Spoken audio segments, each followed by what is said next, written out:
Hello student, आपका हमारे YouTube channel पर स्वागत है। दोस्तों, आज हम हिंदी ग्रामर के एक महत्वपूर्ण टॉपिक के बारे में बात करेंगे जिसका नाम है अलंकार। देखिए, यहाँ से क्वेश्चन परीक्षा में पूछे जाते हैं, तो जितनी परीक्षाएं हैं उनके लिए बहुत इंपॉर्टेंट पॉइंट है। तो इस वीडियो को अंत तक देखिए, तो थोड़े से समय में आपको ये पूरा चैप्टर समझ में आ जाएगा। चलिए शुरुआत करते हैं। आज का चैप्टर है अलंकार। देखिए, अलंकार का अर्थ क्या होता है, अलंकार की परिभाषा क्या होती है कि वे शब्द जो काव्य की शोभा बढ़ाते हैं उन्हें अलंकार कहते हैं। अलंकार का यदि संधि विच्छेद किया जाए तो दो शब्द बनते हैं, अलम प्लस कार। अलम माने होता है आभूषण, आभूषण शोभा बढ़ाने के काम आता है, शरीर की शोभा बढ़ाता है आभूषण। ठीक उसी तरह से अलंकार भी काव्य की शोभा बढ़ाते हैं। अब हम बात करते हैं अलंकार के भेद कितने होते हैं। अलंकार के दो भेद होते हैं, शब्द अलंकार और अर्थ अलंकार। शब्द अलंकार क्या होता है कि जिस अलंकार में शब्दों के प्रयोग से चमत्कार होता है उसे हम शब्द अलंकार कहते हैं, और अर्थ अलंकार के अर्थ आने पर अलंकार का अलग रूप नजर आता है तो उसे अर्थ अलंकार कहा जाता है। चलिए हम बात करते हैं शब्द अलंकार कौन कौन से होते हैं। शब्द अलंकार तीन प्रकार के होते हैं, अनुप्रास अलंकार, यमक अलंकार, श्लेष अलंकार। कौन कौन से तीन प्रकार के होते हैं, अनुप्रास अलंकार, यमक अलंकार, श्लेष अलंकार। तो एक एक करके हम सबके बारे में बात करते हैं। सबसे पहले पढ़ते हैं हम अनुप्रास अलंकार के बारे में। अनुप्रास अलंकार उस अलंकार को कहते हैं जब किसी वर्ण की बार बार आवृत्ति हो, यानी कि किसी भी काव्य में किसी वर्ण की बार बार आवृत्ति होती है, पुनरावृत्ति होती है, तो उसे हम क्या बोलते हैं, अनुप्रास अलंकार। जैसे एग्जाम्पल हम समझें कि जन रंजन मंजन धनुज मनुज रूप सुरभूप विश्व बदर इव घृत उदर जोवत सोवत सूप। देखिए, इसमें पहले शब्द में जन है, फिर दूसरे में जन है, फिर तीसरे में जन है, फिर चौथे में नुज है, फिर पांचवें में नुज है। तो ये वर्ण लगातार क्या हो रही है, पुनरावृत्ति हो रही है। तो ये कौन सा अलंकार हो गया, अनुप्रास अलंकार। अगला है चारु चंद्र की चंचल किरणें खेल रही थी जल थल में। तो च वर्ण की पुनरावृत्ति होने के कारण ये कौन सा हो गया, अनुप्रास अलंकार हो गया। तो अनुप्रास अलंकार क्या है कि जब किसी वर्ण की बार बार आवृत्ति होती है तो उसे अनुप्रास अलंकार कहते हैं। जैसे पहले उदाहरण में ज वर्ण की पुनरावृत्ति हो रही है और दूसरे उदाहरण में च वर्ण की पुनरावृत्ति हो रही है, तो इस आधार पर यह क्या हो जाएगा, अनुप्रास अलंकार हो जाएगा। अब बात करते हैं यमक अलंकार। देखिए, यमक अलंकार किसे कहते हैं कि जब एक ही शब्द बार बार प्रयोग हो पर हर बार उसका अर्थ अलग आए तो उसे हम क्या बोलते हैं, यमक अलंकार कहते हैं। यमक अलंकार का मतलब ये होता है कि ऐसा अलंकार जिसमें एक शब्द के दो अर्थ होते हैं। जैसे एग्जाम्पल की सहायता से समझेंगे तो अच्छा समझ में आएगा। पहला एग्जाम्पल के कनक कनक ते सौगुनी मादकता अधिकाय बा खाए बोराए नर बा पाए बोराए। तो यहाँ पर कनक शब्द जो है वो दो बार प्रयोग में हुआ है। तो कनक, एक कनक का तो अर्थ होता है सोना और दूसरे कनक का अर्थ होता है धतूरा। तो यहाँ पर एक शब्द के दो अर्थ होने के कारण ये कौन सा अलंकार हो गया, यमक अलंकार। तो ये पहला उदाहरण है। दूसरा है काली घटा का घमंड घटा। तो घटा जो है, पहली जो घटा शब्द का अर्थ है बादल और दूसरे घटा शब्द का अर्थ है कम होना। तो इस तरह से यह क्या हो गया, यमक अलंकार हो गया, यानी एक ही शब्द के दो अर्थ निकल रहे हैं। अगला है श्लेष अलंकार। श्लेष अलंकार क्या है ऐसा अलंकार, इसकी तो याद रखने का तरीका है कि कोई शब्द कॉमन ना मिले, कोई शब्द कॉमन ना मिले। जब एक ही शब्द एक ही बार आए पर उसके अर्थ अलग अलग निकले वहां पर श्लेष अलंकार कहलाता है। जैसे रहीमन पानी राखिए बिन पानी सब सून, पानी गए ना उबरे और मोती मानस चून। तो यहाँ पर ये जो, वैसे तो देखिए इस एग्जाम्पल को थोड़ा याद रखना है कि इसमें श्लेष अलंकार आता है, पर फिर भी हम समझना चाहें कि ये श्लेष अलंकार कैसे है। तो इसमें ये जो पानी शब्द का अर्थ है, मतलब कई बार भले ही आया है लेकिन पानी शब्द का अर्थ हमेशा क्या है, पानी है, तो इसलिए इसको हम क्या बोलेंगे, श्लेष अलंकार बोलेंगे, यानी अर्थ अलग अलग नहीं आए। फिर आता है सीधी चलते राह जो रहते सदा निशंक, जो करते विप्लव उन्हें हरि का है आतंक। तो यहाँ पर देखिए किसी भी शब्द की पुनरावृत्ति नहीं हो रही है, तो ये हो गया आपका कौन सा, श्लेष अलंकार। जो चाहो जो चाहो चटक न घटे, मैलो हुए न मित्त, और राज न छुपाइए नेह चीकने चित्त। तो इसमें भी कौन सा है, श्लेष अलंकार है, क्योंकि किसी भी वर्ण की जो है यहाँ पर पुनरावृत्ति नहीं हो रही है, तो इस आधार पर हमें पहचान सकते हैं कि यह श्लेष अलंकार होता है। आगे हम बात करें अर्थ अलंकार। देखिए, अर्थ अलंकार कितने प्रकार के होते हैं। अर्थ अलंकार सामान्यतः 6 प्रकार के होते हैं।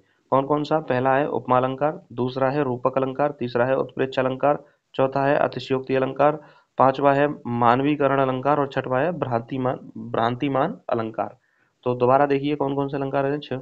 उपमा अलंकार, रूपक अलंकार, उत्प्रेक्ष अलंकार, अतिशयोक्ति अलंकार, मानवीकरण अलंकार और आपका आ गया भ्रांतिमान अलंकार। अब एक एक करके सभी अलंकारों को हम समझ लेते हैं।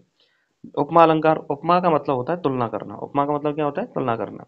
जब किसी व्यक्ति या वस्तु की तुलना किसी दूसरे व्यक्ति या वस्तु से की जाए तो वहां पर उपमा अलंकार होता है। यानी एक वस्तु या एक व्यक्ति की तुलना किसी दूसरी वस्तु या दूसरे व्यक्ति से की जाती है तो उसे हम क्या बोलते हैं? उपमा अलंकार।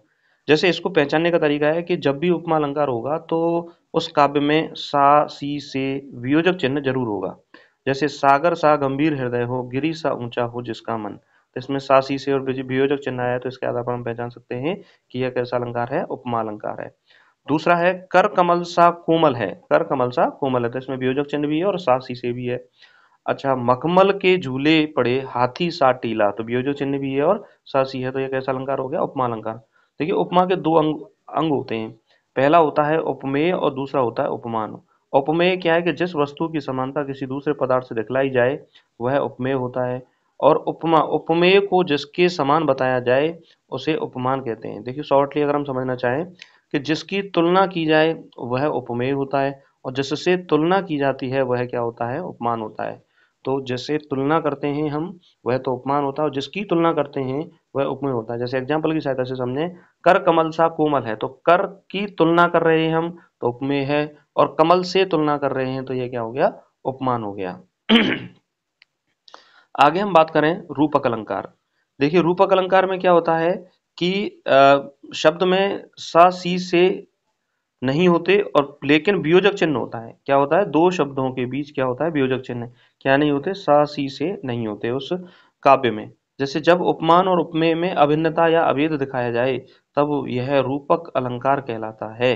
जैसे मैया मैं तो चंद्र खिलौना ले हूं, तो देखो चंद्र और खिलौना के बीच वियोजक चिन्ह है, तो इसे रूपक अलंकार कहेंगे क्योंकि रूप का गुण बताया जा रहा है।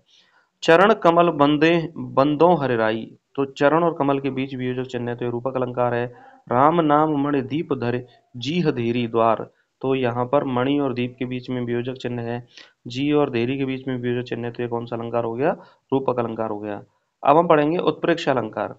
उत्प्रेक्षा अलंकार का मतलब होता है कि जहाँ उपमेय में उपमान के होने की संभावना का वर्णन हो वहाँ उत्प्रेक्षा अलंकार होता है। यानी कि उत्प्रेक्षा अलंकार का मतलब है कि यदि पंक्ति में मनु जनु मनु मनहु जनहु और जनु जनहु मानो इत्यादि आते हैं तो वहां पर उत्प्रेक्षा अलंकार होता है। ये उत्प्रेक्षा अलंकार को पहचानने की ट्रिक है। हम पहचान सकते हैं कि उत्प्रेक्षा अलंकार कौन सा होता है। जिस अलंकार में मनु जनु मनहु जनु अ, और जनहु मानो ये शब्द आते हैं तो उत्प्रेक्षा अलंकार होता है। जैसे कि मुख मानो चंद्रमा है, मुख मा तो मानो शब्द आया है तो इसमें क्या है? उत्प्रेक्षा अलंकार। सखी सुहत गोपाल के उर गुंजन की माल, भारत बाहर सोहत मनु पिए दावा नल की ज्वाल, तो इसमें मनु शब्द आया है तो ये कौन सा हो गया? उत्प्रेक्षा अलंकार हो गया। अब हम बात करते हैं अतिशयोक्ति अलंकार के बारे में। देखिए, अतिशयोक्ति अलंकार का मतलब होता है जब किसी बात का वर्णन बहुत ही बढ़ा चढ़ाकर किया जाए तब वहाँ अतिशयोक्ति अलंकार होता है। अतिशयोक्ति अलंकार मतलब कि जब किसी बात का वर्णन बहुत बढ़ा चढ़ाकर किया जाता है तब वहाँ कौन सा अलंकार होता है? अतिशयोक्ति अलंकार। जैसे कि आगे नदियां पड़ी अपार, घोड़ा कैसे उतरे पार, राणा ने सोचा इस पार तब तक चेतक था उस पार, तो इसका मतलब क्या है कि चेतक का जो विवरण है वह बढ़ा चढ़ाकर किया जा रहा है, तो इसमें कौन सा हो गया? अतिशयोक्ति अलंकार हो गया। आगे हम बात करें कि हनुमान की पूंछ में लगन न पाई आग, लंका सिगरी जल गई और गए निशाचर भाग। यानी कि हनुमान की पूंछ में जब आग लगाई गई तो वो पूरी जल मतलब पूरी आग भी नहीं लगी तब तक तो पूरी लंका क्या हो गई? जलकर राख हो गई और राक्षसों को बहुत भय लगने लगा। चांदी जैसा रंग है तेरा सोने जैसे बाल, तो देखिए किसी का रंग चांदी जैसा नहीं होता ना ही सोने जैसे बाल होते, लेकिन उसकी क्या की गई है? अतिशयोक्ति की गई है, तो इसीलिए कैसा हो गया? ये अतिशयोक्ति अलंकार हो गया। अब बात करते हैं मानवीकरण अलंकार। देखिए, मानवीकरण अलंकार का मतलब होता है कि जब प्राकृतिक चीजों में मानवीय भावनाओं के होने का वर्णन हो तब वहाँ मानवीकरण अलंकार होता है। किसी भी प्राकृतिक चीज में मानवीय भावनाओं का होने का जो वर्णन होता है तो वहाँ कौन सा अलंकार होता है? मानवीकरण अलंकार। जैसे कि फूल हंसे कलियां मुस्काई, तो इसमें प्रकृति का अर्थ है मानव की भावनाओं के साथ, तो मानवीकरण अलंकार। मेघ आए बड़े बन के सबर के, तो इसमें भी मानवीकरण अलंकार होगा।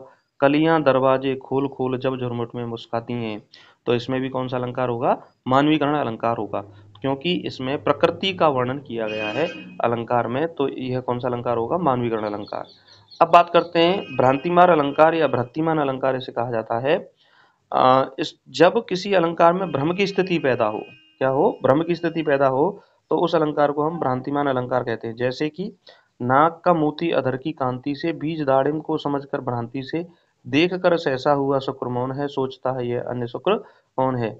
यहाँ नाक में तोते का और दंत पंक्ति में अनार के दाने का भ्रम हुआ है। तो इस पंक्ति में यानी नाक में तोते का और दंत पंक्ति में किसका भ्रम हुआ है? अनार के दाने का भ्रम हुआ है। तो भ्रम की स्थिति पैदा करने वाले अलंकार को क्या कहते हैं? भ्रांतिमान अलंकार या भ्रांतिमान अलंकार या भ्रांतिमान अलंकार कहा जाता है। एग्जाम्पल क्या है इसका? नाक का मोती अधर की कांति से, बीज दाड़िम को समझकर भ्रांति से, देख कर सहसा हुआ शुक्र मौन है, सोचता है यह अन्य शुक्र कौन है। तो इस तरह से जब भ्रम पैदा हो रहा है तो यह अलंकार हो जाएगा भ्रांतिमान अलंकार। तो दोस्तों हमने बहुत ही कम समय में अलंकार को पूरा पढ़ा है। तो अच्छे से समझने के लिए इस क्लास को एक दो बार और देख लेना, जिससे कि आपको ये अच्छे से समझ में आ जाए। और यदि आपकी कोई क्वेरी है तो कमेंट सेक्शन बॉक्स में जरूर बताना। और जो भी स्टूडेंट इस चैनल को नए देख रहे हैं, चैनल को जरूर सब्सक्राइब करना।